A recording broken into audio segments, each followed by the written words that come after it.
Rikers Island, the prison where the world's most dangerous inmates live. For more than 8 decades, there has been a place in New York where freedom can disappear in a single night. A place where men and women arrive legally innocent, but often leave permanently changed. Violence here is not random. It's routine. And survival depends on rules no judge ever explains. This is Rikers Island, a prison system so feared, even hardened criminals whisper its name carefully. What happens inside is rarely seen. And what happens next is even worse. An island built to isolate. Rikers Island is not a single prison. It is a city of cages. A sprawling jail complex sitting between Queens and the Bronx, surrounded by water, cut off from the rest of New York in a way that feels intentional. The bridge that connects it to the mainland is short, but for those crossing it in handcuffs, it might as well be endless. From the air, the island looks industrial, almost unfinished. Low concrete buildings. Razor wire. Guard towers that never sleep. There are no historic stone walls, no Gothic arches. Rikers was designed for efficiency, not reflection. People come here quickly, and they leave unpredictably, if they leave at all. Most inmates here are not serving sentences. They are awaiting trial. Legally innocent. But Rikers does not operate on legal theory. It operates on pressure, time, and control. And once you enter, the system does not slow down for anyone. Intake, where fear begins. The first hours inside Rikers are often the most psychologically violent. Intake is loud, confusing, and intentionally dehumanizing. Orders are shouted. Belongings are stripped away. Names are replaced with numbers. You wait. Sometimes for hours. Sometimes for an entire day. This is where fear sets in, not fear of guards, but fear of the unknown. Who will you be housed with? What unit? What reputation follows you inside? On Rikers, information is currency. If someone knows your charges before you speak, you are already behind. Veteran inmates say the first rule is silence. Talk too much, and you expose weakness. Ask the wrong question, and you attract attention. And attention inside Rikers is never neutral. As one former detainee later said, you don't arrive at Rikers. You're dropped into it. The geography of violence. Rikers is divided into multiple facilities, each with its own reputation. Some units house younger detainees. Others are reserved for those accused of the most serious crimes. Housing decisions can determine whether a person survives physically or mentally. Cells are small. Often overcrowded. 2 people in a space designed for 1. In some units, 3. Privacy does not exist. Sleep is fragmented by noise, light, and tension. You learn quickly to sleep lightly, one ear open, your body positioned defensively. Because violence here does not always announce itself. Fights erupt over phone access, food trays, perceived disrespect, or nothing at all. And when they happen fast. A sudden movement. A sharpened object. A swarm. What makes Rikers especially dangerous is unpredictability. There is no single power structure that controls everything. Instead, authority shifts by unit, by day, sometimes by hour. And if you misread that balance, even once, the consequences can be permanent. The inmate hierarchy. Every prison has a social order. Rikers has several, overlapping, unstable, and constantly contested. Gang affiliation matters. Neighborhood ties matter. Past reputation matters. But nothing matters more than perception. Strength does not always mean physical size. It can mean who stands behind you. Who will retaliate if you are touched? Who controls access to contraband, phones, or favors? Some inmates survive by aligning quickly. Others survive by staying invisible. Both strategies carry risk. There are inmates who arrive already known, names that circulate before they step into a housing unit. And then there are those who become known inside, often for reasons they never intended. Respect is demanded here, but rarely explained. A stare can be interpreted as a challenge. Sitting in the wrong seat can provoke violence. Even walking too confidently, or not confidently enough, can mark you. The question everyone asks themselves silently is the same: who can I afford to offend? The role of the guards. Correction officers at Rikers operate under immense pressure. Chronic understaffing, mandatory overtime, and constant exposure to violence shape every interaction. Many officers arrive for a shift already exhausted. Officially, their role is control and safety. Unofficially, their presence is inconsistent. In some units, officers intervene quickly. In others, they wait. Sometimes by policy. Sometimes by necessity. This inconsistency creates a dangerous vacuum. Inmates learn which officers enforce rules and which ones don't. Which ones can be reasoned with. Which ones should never be tested. Authority on Rikers is not uniform, it is negotiated daily, often silently. There are moments when officers are the only barrier between life and death. And moments when they are nowhere to be found. And what happens in those moments is rarely documented. Daily life behind the walls. Life on Rikers follows a rigid schedule, but nothing about it feels orderly. Wake-ups are abrupt. Meals are fast. Recreation is limited and often cancelled without explanation. Food is functional, not nourishing. Hunger becomes a constant background presence. Commissary items become bargaining chips. A pack of noodles can be worth protection.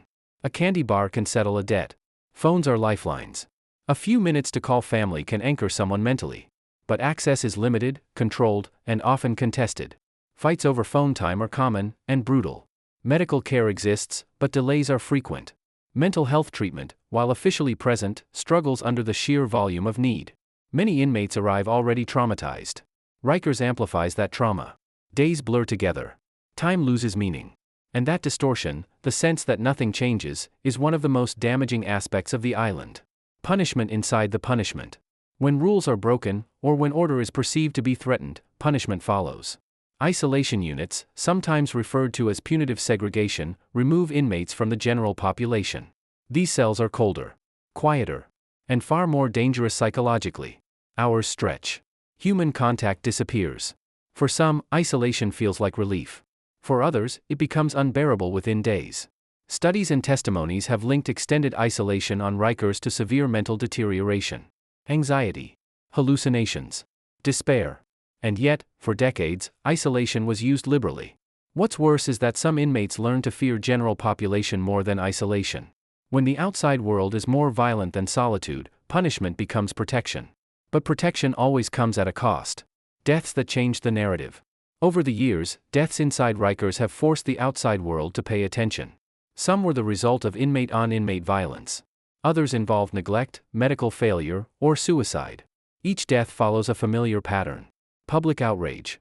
Investigations. Promises of reform. And then silence. For families, answers come slowly, if they come at all. For those still inside, the message is clear: survival is your responsibility. These deaths are not anomalies. They are symptoms of a system under constant strain. And for those living inside it, they reinforce a single truth: no one is coming to save you. Why Rikers breaks people? Rikers does not need to be violent to be destructive. The uncertainty alone is enough. Not knowing when your case will move. Not knowing if you'll be transferred. Not knowing if tonight will be quiet. The human brain is not designed for constant alertness. On Rikers, hypervigilance is mandatory. Your nervous system never shuts down. People who enter calm often leave reactive. People who enter hopeful often leave resigned.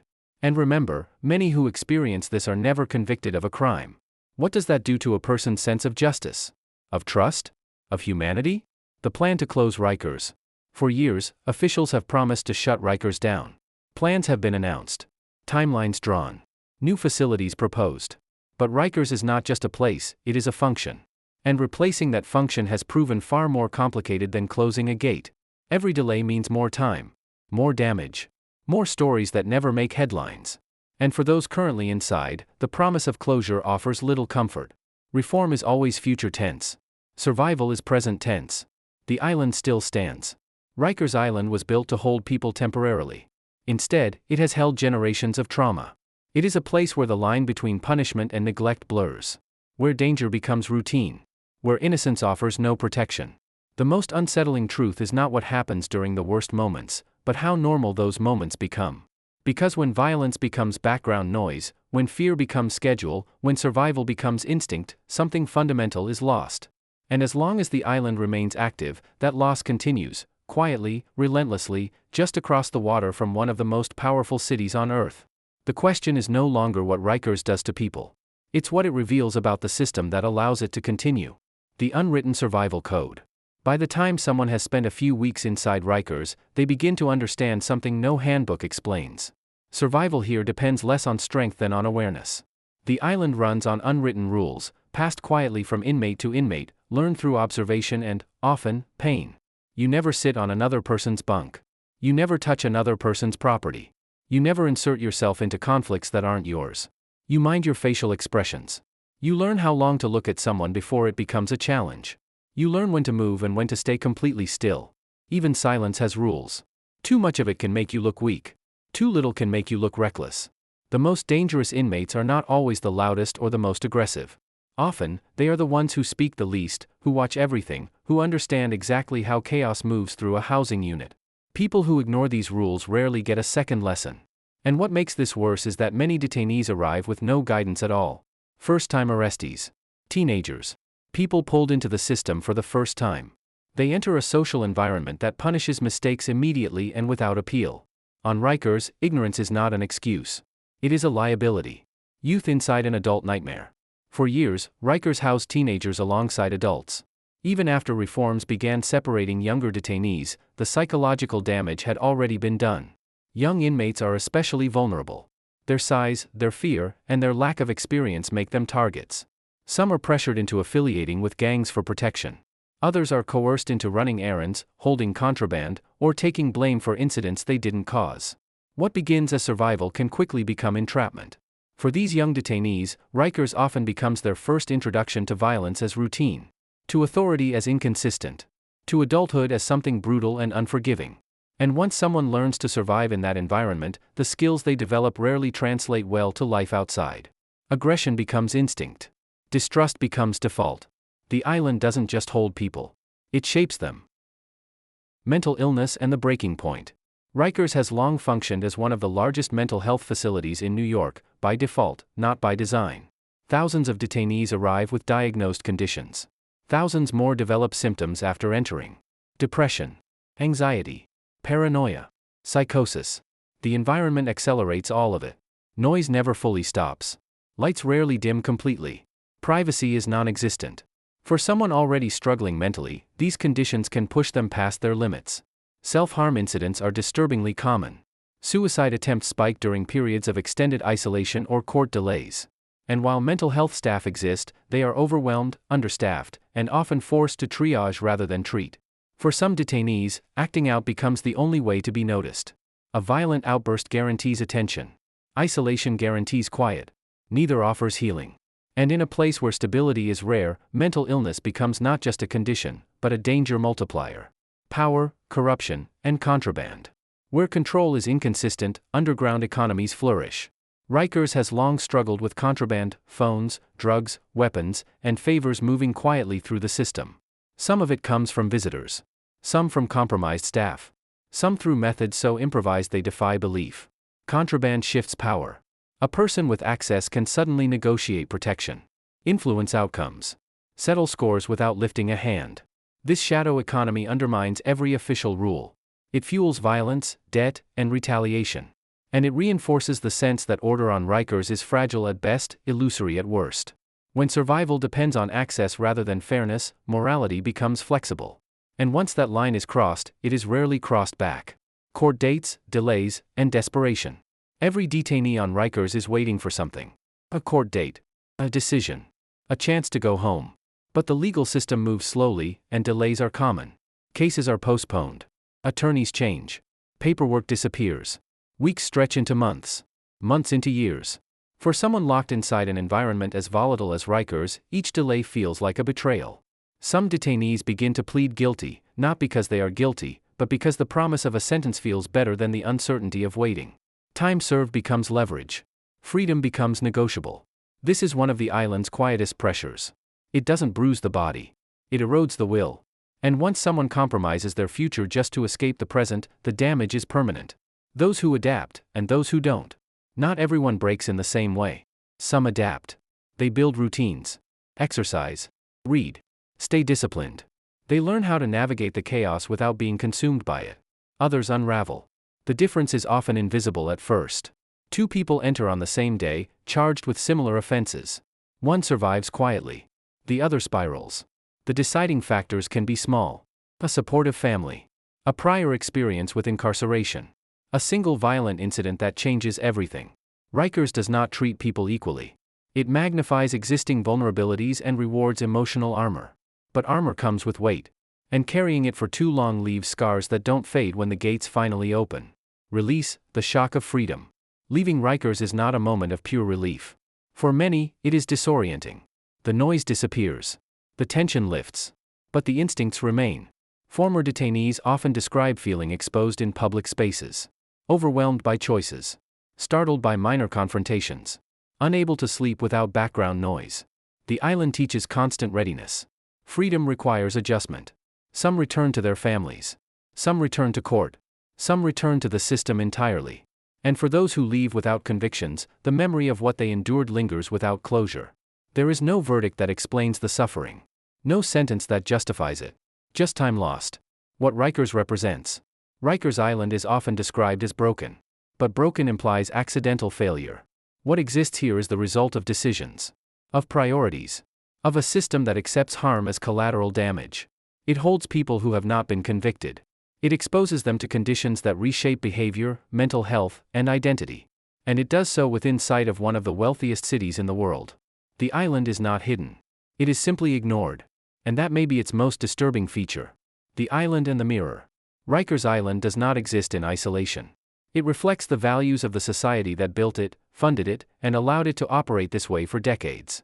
Every person who enters carries a story. Some are guilty. Some are not. But all are human. When a system treats people as disposable, it trains everyone involved, guards, inmates, institutions, to think the same way. The island remains, waiting. Processing lives. Producing damage quietly. And until something fundamental changes, Rikers will continue to do what it has always done best. Not just confine people. But reveal the cost of confinement itself. When violence becomes routine. At some point inside Rikers, violence stops feeling shocking. It becomes procedural. A sound you register without reacting. A movement you instinctively avoid. Fights rarely begin with shouting. They start with tension. A shift in posture. A sudden silence where noise should be. Veterans sense it immediately. New arrivals almost never do. When violence breaks out, it is fast and inefficient. No dramatic build-up. No clear winner. Just damage. And then cleanup. Medical staff arrive. Reports are written. Units locked down. The system absorbs the incident and continues moving, almost unchanged. This normalization is what alters people the most. Not fear, but acceptance. The moment someone realizes that harm here is not exceptional, just expected. And once that realization settles in, something inside begins to harden. Lockdowns and collective punishment. Lockdowns are one of Rikers' most powerful control tools. When violence escalates or contraband is discovered, entire units are confined to their cells. Hours stretch into days. No recreation.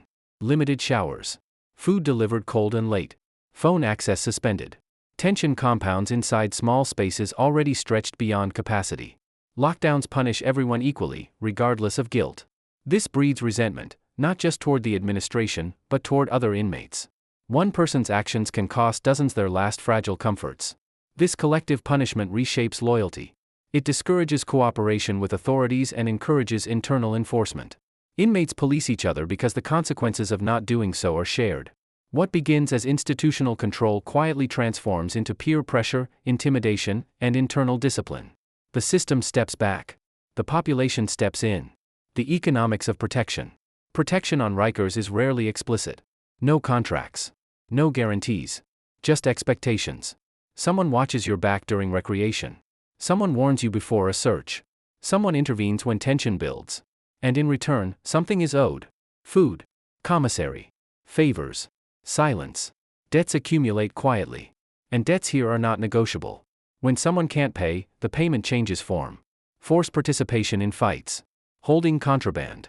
Taking responsibility for someone else's actions. Protection keeps people alive, but it also traps them. The longer someone relies on it, the harder it becomes to leave that arrangement intact. And walking away without permission is often interpreted as betrayal. Informants and the price of information. Information is power inside Rikers, but it is also dangerous. Those who provide it, formally or informally, walk a thin line. Some cooperate with authorities hoping for leniency. Others trade information to settle personal scores. Rumors travel faster than facts, and accusations alone can mark someone permanently.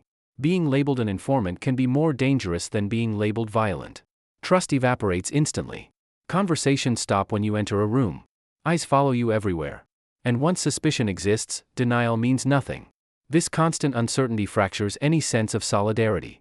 No one knows who is watching. No one knows who is listening. Isolation becomes both a punishment and a defense. The physical environment as a weapon. Rikers doesn't need to actively harm people to wear them down. The environment does that on its own. Lights hum constantly. Temperatures swing from freezing to stifling. Plumbing fails. Odors linger. Cleanliness becomes impossible. Sleep deprivation is common and cumulative. Nights are interrupted by counts, noise, arguments, and sudden alarms. The body never fully rests. Over time, irritability turns into aggression. Minor frustrations become explosive. A malfunctioning toilet, a missed meal, a delayed response from staff. The physical space amplifies every emotional strain. And because escape is impossible, frustration has nowhere to go, except outward. Staff under pressure. The strain inside Rikers is not limited to inmates. Correction officers work in an environment defined by risk, unpredictability, and constant vigilance. Long shifts. Mandatory overtime. Exposure to violence. Limited support. Some officers become detached. Others become overly forceful. Many simply focus on getting through the day without incident. This pressure shapes behavior. Small decisions, whether to intervene, whether to ignore, whether to escalate, carry enormous weight. Most officers are not trained for the level of psychological complexity they face daily. And in a system stretched thin, mistakes become inevitable. Those mistakes often land on the bodies and minds of the incarcerated. Moments of humanity. Despite everything, moments of humanity persist. Someone shares food with a cellmate who hasn't eaten. Someone offers advice to a new arrival. Someone intervenes to stop a fight instead of starting one. These moments are small and fragile. They rarely make reports. They never make headlines. But for those inside, they matter. They remind people that survival does not always require cruelty. That identity is not fully erased by confinement. And yet, these moments are exceptions, fighting against the current, not flowing with it. The weight of uncertainty. Uncertainty is the most consistent punishment on Rikers. Court dates shift. Charges change. Housing assignments rotate. Staff policies vary by shift. Nothing feels stable. Nothing feels permanent, except confinement itself. This constant instability prevents planning, prevents hope, prevents emotional grounding. People begin to live minute to minute, meal to meal, day to day. Long-term thinking becomes dangerous, because it creates expectations the system rarely fulfills. And when hope becomes risky, resignation feels safer. When survival becomes identity. Over time, survival strategies solidify into identity. Hypervigilance becomes personality. Emotional numbness becomes default. People stop reacting to things that once would have shocked them. Stop questioning what once felt wrong. This adaptation keeps them alive inside, but it follows them outside. Former detainees often describe feeling disconnected from normal life. Overreacting to perceived threats. Struggling with trust. The island does not release its hold easily. Because what Rikers teaches is not how to live, but how to endure. The illusion of reform. Reform efforts come and go. New policies. New leadership. New language. But inside, change is slow and uneven. One unit improves. Another deteriorates. Staffing fluctuates. Budgets shift. For those incarcerated, reform is something discussed about them, not with them. Promises sound distant. Temporary. And when improvement is inconsistent, cynicism becomes rational. People stop believing in change not because they don't want it, but because they've been trained not to expect it. The island at night. At night, Rikers feels different. Quieter, but heavier. This is when thoughts surface. When memories intrude. When fear becomes intimate. People replay mistakes. Conversations. Moments that led them here. Some plan for the future. Some stop planning entirely. Night strips away distractions, leaving only the self and the walls. And for many, that is the hardest part of all. What remains unseen? Most of what happens on Rikers never leaves the island. No cameras. No witnesses willing to speak. No records that capture the full truth. What remains are fragments. Testimonies. Trauma carried quietly into the world beyond the gates. The island's impact extends far beyond its shoreline, into families, neighborhoods, and generations. And yet, it continues operating largely out of sight. The question that lingers. Rikers Island is often discussed as a problem to be solved. A facility to be closed. A system to be reformed. But beneath those conversations lies a deeper question. What does it mean when a society accepts environments like this as normal? When suffering becomes administrative. When survival replaces dignity. Rikers does not just hold people. It tests how much damage can be tolerated before accountability becomes unavoidable. And until that question is answered honestly, the island's shadow will remain, long after the gates finally close. The gates may close behind them, but what happens inside places like Rikers Island doesn't end at release. It follows people back into the world, shaping how they see authority, trust, and survival itself. This island is more than a jail. It is a mirror, reflecting the consequences of systems built to contain, not to heal. And as long as places like this exist, the questions they raise will remain unanswered, waiting in the silence just beyond the water.